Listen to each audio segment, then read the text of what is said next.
Iran আমেরিকার শান্তি বৈঠক ব্যর্থ হয়েছে ইসলামাবাদে। খালি হাতে ফিরে গেলেন মার্কিন ভাইস প্রেসিডেন্ট জেডি ভ্যান্স। তাহলে এখন যেটা কোটি টাকার প্রশ্ন, আমেরিকাকে তাহলে নতুন করে আবারও ইরান হামলা করবে? ইসরায়েল মুখিয়ে আছে যুদ্ধ করবার জন্য, কারণ তার কাছে যুদ্ধ করবার ছাড়া দ্বিতীয় কোনো রাস্তা খোলা নেই। তাই ইসরায়েলি আমন্ত্রণে ডোনাল্ড ট্রাম্প নতুন করে আবারও কি ইরান হামলা করবে? বিশ্বে কি আবারও এই কালো যুদ্ধের ছায়া নেমে আসবে? যে প্রশ্ন আপনাকে আমাকে প্রত্যেককে এই মুহূর্তে বিচলিত করে রেখেছে। ডোনাল্ড ট্রাম্প মোস্ট আনপ্রেডিক্টেবল, এবং তারা যেটা চেয়েছিল ইরানের কাছ থেকে আদায় করতে, তার কোনোটি পূর্ণ হয়নি আমেরিকা যুক্তরাষ্ট্রের। বরং যুদ্ধ শুরু করবার আগে যে ইরান ছিল, তার থেকে বর্তমানের এই ইরান আরো ভয়ঙ্কর শক্তিশালী, আরো একরোখা এবং আমেরিকার বিরুদ্ধে আরো বেশি কঠোর অবস্থান গ্রহণ করছে। ফলে ডোনাল্ড ট্রাম্পের এই মুহূর্তে মুখ দেখানো দায় হয়েছে। তার দুই গালেই চুনকালি পড়ে গেল। কেন? যুদ্ধ শুরুর আগে যখন আমেরিকার সঙ্গে আলোচনা শুরু হয়েছিল ইরান স্পষ্ট জানিয়েছিল তারা পরমাণু অস্ত্র তৈরি করবে না, এবং স্ট্রেট অফ হরমুজের নিয়ন্ত্রণ তো প্রশ্নই ওঠে না। তখন স্ট্রেট অফ হরমুজ ছিল আন্তর্জাতিক জলসীমা, তার উপরে ইরানে কোনো কর্তৃত্বই ছিল না। অথচ আমেরিকা যখন ইরান হামলা করলো, 40 দিন যুদ্ধ হলো, সেই যুদ্ধে ডোনাল্ড ট্রাম্পের প্রধান যে দাবি ছিল, ইসরায়েলের যে দাবি ছিল, তারা ইরানের রেজিম চেঞ্জ করবে, ইরানের ইসলামিক রিপাবলিককে তারা উপড়ে ফেলবে, নতুন করে ইসরায়েল এবং আমেরিকার পছন্দের শাহ পেহলভিকে বসিয়ে তারা তাদের মনস্কামনা পূর্ণ করবে, ইরানের মানুষকে তারা মুক্তি দেবে, ইরানের মেয়েদের মুক্তি দেবে। যে কথা আমেরিকা বলেছিল তার কোনোটি পূর্ণ হয়নি, বরং উল্টো দিকে এই মুহূর্তে আমেরিকার জন্য মারাত্মকভাবে বিপদ বেড়ে গেল। কারণ এই মুহূর্তে আমেরিকা শত চেষ্টা করা সত্ত্বেও স্ট্রেট অফ হরমুজকে খুলতে পারেনি। স্ট্রেট অফ হরমুজ এই মুহূর্তে ইরানের রাষ্ট্রীয় ভূখণ্ডের অংশ বলে ইরান দাবি করেছে, এবং সেই স্ট্রেট অফ হরমুজ থেকে রীতিমতো টোল আদায় শুরু করেছে ইরান। অপরদিকে যে প্রশ্নে ইসরায়েল সবচাইতে বিব্রত, আমেরিকার মাথা হেট হচ্ছে, তা গতকাল স্পষ্ট ইরান জানিয়েছে তারা পরমাণু অস্ত্র তৈরি করবে, এবং আমেরিকার যে চাপিয়ে দেওয়া দ্বিচারিতা যে ইরান পরমাণু অস্ত্র তৈরি করতে পারবে না, তা মুখের উপরে জানিয়েছে আগামী দিনে ইরান পরমাণু অস্ত্র তৈরি করবে। সুতরাং আমেরিকার যে চাপ যে দুটো বিষয়ে ইরানকে সরে আসতে হবে, তা কিন্তু পূর্ণ হলো না। ফলে আমেরিকা যে আর পৃথিবীতে সুপার পাওয়ার নেই, সেটা স্পষ্ট হয়ে গেল দুটি ক্ষেত্রে। এক, যুদ্ধের ময়দানে আমেরিকা ইরানকে হারাতে পারেনি। দ্বিতীয়ত, আলোচনার টেবিলেও কোনোভাবেই ইরানকে নিয়ন্ত্রণ করতেই পারেনি আমেরিকা, বরং রীতিমতো নাস্তানুবাদ হয়ে জেডি ভ্যান্স হতাশ হয়ে তাকে পাকিস্তানে বাড়ি ত্যাগ করতে হলো।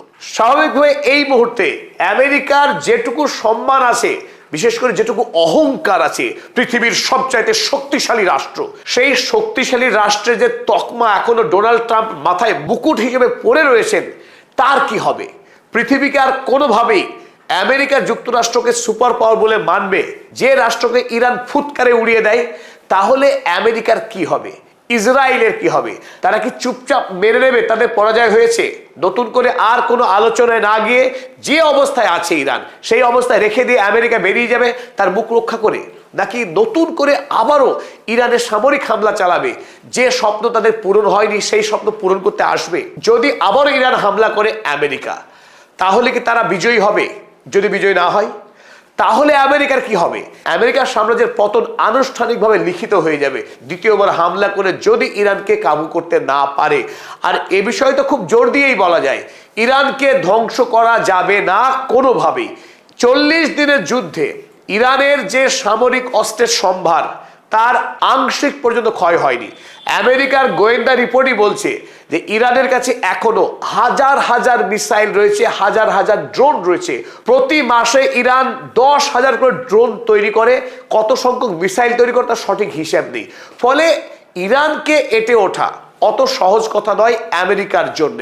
মাটির তলায় যে 1000-এর অধিক মিসাইল সিটি রয়েছে, সেই মিসাইল সিটির যে কি ক্ষমতা আমেরিকা বা ইসরায়েল তারা এখনো সঠিক জরিপ করে উঠতে পারেনি। তাই আমেরিকার জন্য ইরান হামলা করা বা স্থল অভিযান করা সেটা খুব সহজ কাজ হবে না। তাহলে ডোনাল্ড ট্রাম্প কি করতে পারে, চলুন আমরা এই ক্ষেত্রে আপনাদেরকে জানাই। ডোনাল্ড ট্রাম্প গতকাল তিনি বলেছেন তার কাছে ট্রাম্প কার্ড রয়েছে। কি সেই ট্রাম্প কার্ড, চলুন দেখে নিই। The Trump card the president holds if Iran won't bend. যদি ইরান আমেরিকার কাছে নতজানু না হয় তাহলে ট্রাম্পের কাছে ট্রাম্প কার্ড রয়েছে, সেই ট্রাম্প কার্ড চেলে দেবেন তিনি তাস খেলায়। সেটা কোন তাস, দেখে নিন সেই তাস। এ নেভাল ব্লকেড। নেভাল ব্লকেড অর্থাৎ ইরানকে নৌবহর দিয়ে তাকে বন্দি করে রাখবে, বহির্বিশ্বের সঙ্গে ইরানকে বিচ্ছিন্ন করে দেবে। এই হলো ইরান। আর এই ইরান ইতিমধ্যে স্ট্রেট অফ হরমুজকে চোখ করে রেখেছে। আমেরিকা এখন বলছে ইরানকেই নেভাল ব্লকেড করে দেবে।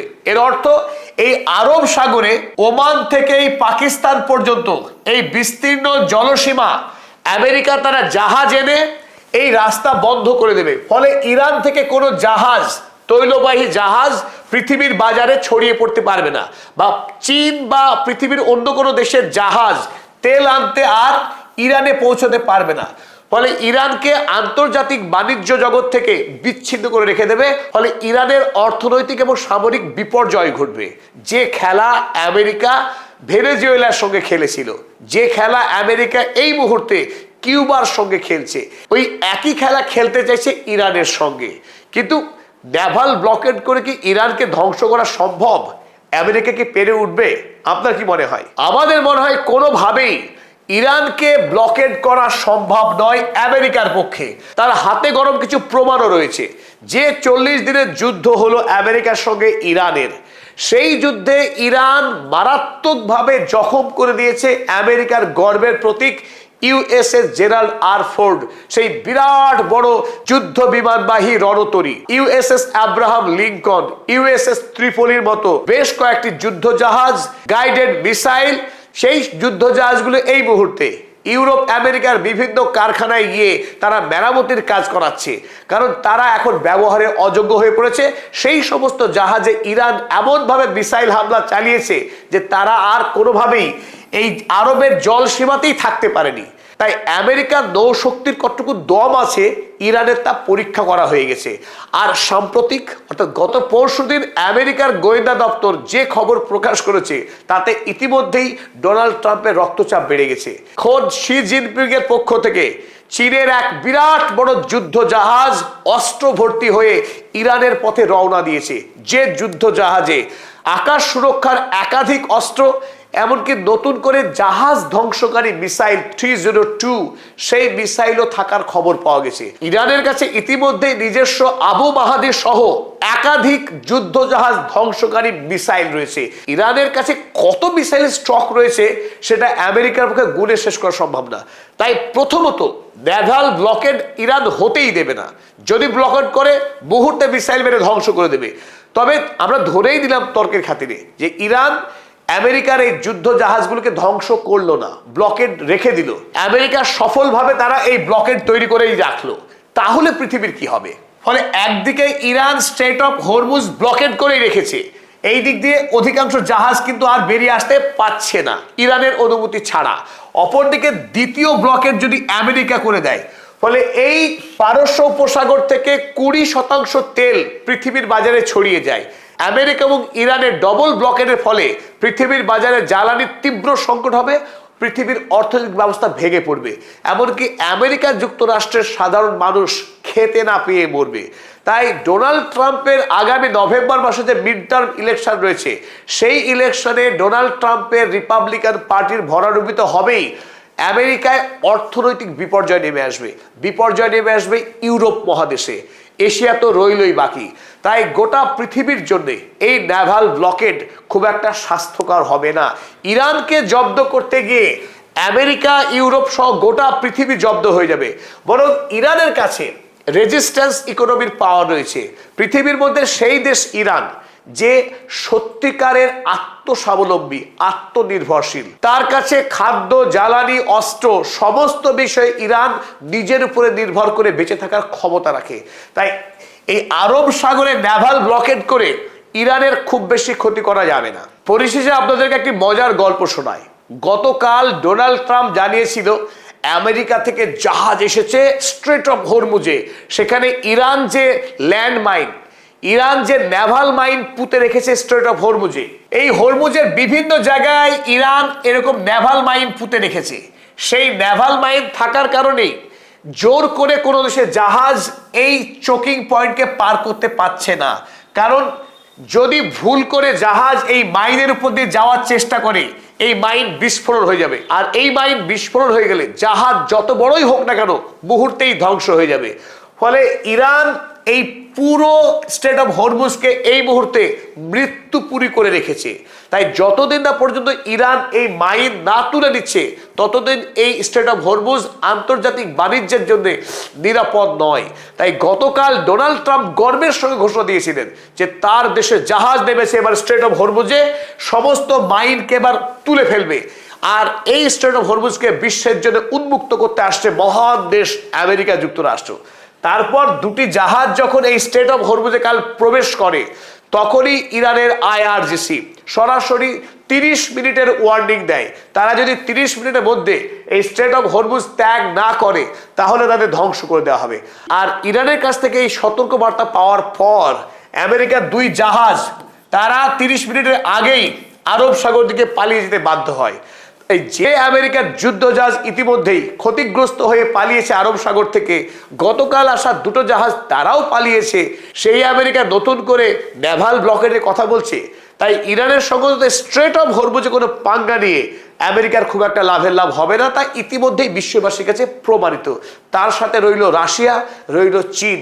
চীন এবং রাশিয়া আমেরিকার সঙ্গে যেভাবে বন্ধুত্বের বাঁধনে আবদ্ধ রয়েছে, তার উপরে রয়েছে উত্তর কোরিয়া।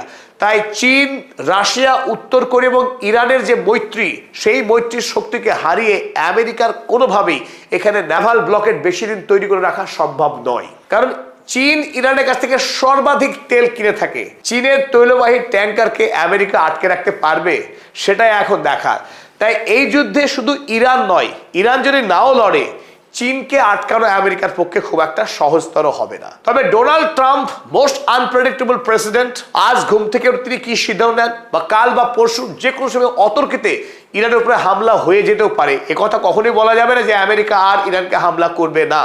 হামলা করলে আমেরিকার ভালো কিছু হবে না, এটা নিশ্চিত, এবং ইরানকে পরাস্ত করাও যাবে না, এটাও ঠিক। কিন্তু ডোনাল্ড ট্রাম্প এবং ইসরায়েল তারা ইরানকে আক্রমণ করতে পারে, তাই সবটুকু এখনই বলা সম্ভব নয়। আমাদের সঙ্গে এতক্ষণ থাকার জন্য অসংখ্য ধন্যবাদ। পদাতিক চ্যানেল যারা এখনো সাবস্ক্রাইব করেননি, সাবস্ক্রাইব করবার অনুরোধ রেখে শেষ করলাম আজকের এই নিবেদন।